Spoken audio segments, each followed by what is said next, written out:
Съобразителност на майката. Когато се роди дете, пък и да не се е родило, майката се разхожда. Това е полезно.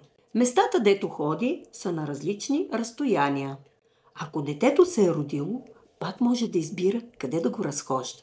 Удобство е, когато има кола. Тогава е независимо от градския транспорт, ако семейството живее в града. Разстоянията са по-големи.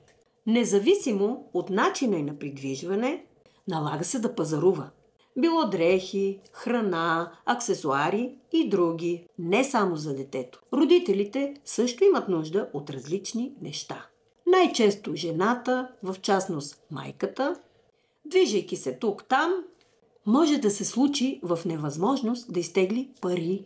Причините може да са, че няма ток, че няма в банката постъпления, да изтекал срока на картата, свършва бензина, ако е с кола, за да стигне до близкия банкомат, да се развали внезапно времето, а тя е в градината и трябва да реагира много бързо. Да се счупи количката, да е на лице злополука и много други неочаквани ситуации. В такъв момент спешно й трябват пари. Не е в състояние да се здобие с тях. Спешно й трябват.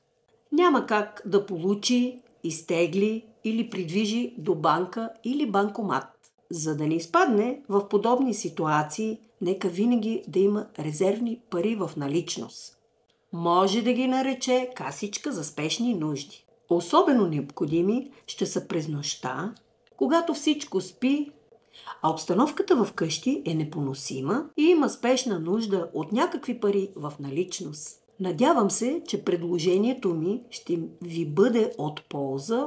Може един път в живота да се случи и да зависите от 100-200 лева, особено ако сте бременна и имате малко детенце.